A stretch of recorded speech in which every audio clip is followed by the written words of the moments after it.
Hello everyone, it's never too late to become what you want to be. ஆமாங்க நம்ம எல்லாரும் நம்ம ட்ரீமை chase பண்ணி ஓடிட்டு இருக்கோம். College first year second years நம்ம காலேஜ் முடிச்சுட்டு ஸ்டார்ட் பண்ணலாம்னு நினைக்கிறீங்க இல்லைங்க ஃபர்ஸ்ட் இயர் செகண்ட் இயர் ஏர்லியாகவே ஸ்டார்ட் பண்ணுறது better. Degree holders it is the right time.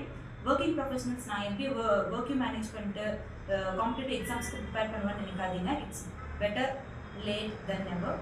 உங்கள் எல்லாத்துக்கும் கைட் பண்ணுறவங்க நான் இருக்கோம். I am Chitra from Benevolent IAS Academy. Benevolent IAS Academy hopes கோயம்புத்தூரில் லாஸ்ட் 10 இயர்ஸாக சக்ஸஸ்ஃபுல்லாக ரன் பண்ணியிருக்கோம். நாங்கள் வந்து UPSC, TNPSC, RRB, banking, SSC இந்த மாதிரியான செவரல் காம்படிட்டிவ் எக்ஸாம்ஸ்க்கு வந்து நாங்கள் ட்ரெயின் பண்ணிட்டு இருக்கோம். மற்ற ஸ்பெசிஃபிக் யூபிஎஸ்சி டீட்டெயில்ஸ் வந்து கோகுல் சார் எக்ஸ்பிளைன் பண்ணுவார். ஐம் கோகுல். நான் தான் இங்கே வந்து யூபிஎஸ்சிக்கு மென்டாராக இருக்கேன்.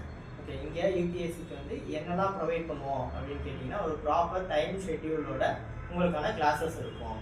ஸோ கிளாஸஸ் வந்து ரொம்ப இண்டிவிஜுவல் ஸ்பெசிஃபிக்காக இருக்கும். இண்டிவிஜுவல் ஸ்பெசிஃபிக்னா எப்படி சார் அப்படின்னு கேட்டிங்கன்னா உங்களுடைய சிச்சுவேஷன் பொறுத்து. இப்போ இல்லை நான் காலேஜ் முடிச்சிட்டேன் எனக்கு டைம் இருக்குது அப்படின்னா உங்களுக்கு வந்து 12 மாதத்துக்கான கோர்சஸ் அப்படின்றது இருக்குது. இல்லை எனக்கு டைம் இல்லை சார், நான் காலேஜ் படிச்சுட்டு இருக்கேன், நான் ஒர்க்கிங் ப்ரொஃபஷனலாக இருக்கேன், என்னால் அவ்வளோ நாள் வந்து ஸ்பெண்ட் பண்ண முடியாது அப்படின்னு நினச்சிங்கன்னா டைம் ஷெட்யூல் கம்மியாக இருக்கும். பட் 15 months ஆஃப் டைம் இருக்குது. 15 monthsல அந்த கிளாஸஸ் கம்ப்ளீட் ஆகும்.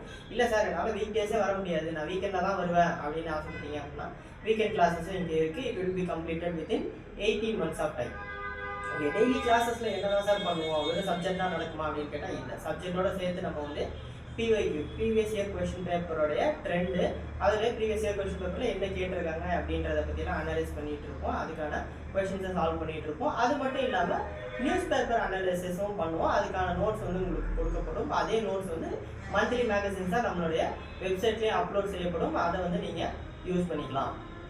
ஓகே, கிளாஸஸ்லாம் முடிஞ்சிருச்சு, எனக்கு ட்ரைனிங் செஷன் முடிஞ்சிருச்சு, என்ன பண்ணுறது அப்படின்னா இங்கேயே ஸ்டெடியால் அவைலபிளாக இருக்குது. நீங்கள் அந்த ஸ்டெடியால் யூஸ் பண்ணிக்கலாம்.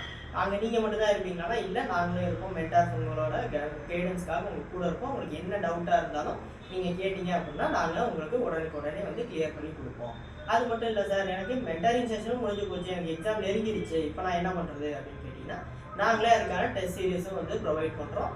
ஸோ கிளாஸஸ் நடந்துட்டு இருக்கும்போது உங்களோட ட்ரைனிங்ஸ் நடந்துட்டு இருக்கும்போதே உங்களுக்கான போகிற சப்ஜெக்ட்ஸ் வைஸாகவும் என்சிஆர்டி வைஸான டெஸ்ட் எல்லாம் போகும். அது மட்டும் இல்லாமல் எக்ஸாம் நெருங்கும் போது ஃபுல் லென்த் டெஸ்ட் சீரீஸ் அப்படின்றது கொடுக்கப்படும். இந்த வருஷத்துக்கான டெஸ்ட் சீரீஸ் வந்து கடைசி 2 டெஸ்ட் வந்து ஏப்ரல் 27 மே 11 அவைலபிளாக இருக்குது. ஃப்ரீ டெஸ்ட் வேணும் அப்படின்னு ஆசைப்படுறவங்க அதை வந்து யூஸ் பண்ணிக்கலாம். 2மே சண்டே தான். ஸோ வருத்தப்படாதீங்க, கண்டிப்பாக வந்து யூஸ் பண்ணிக்கோங்க அப்படின்னு நான் நம்புகிறேன். தேங்க்யூ.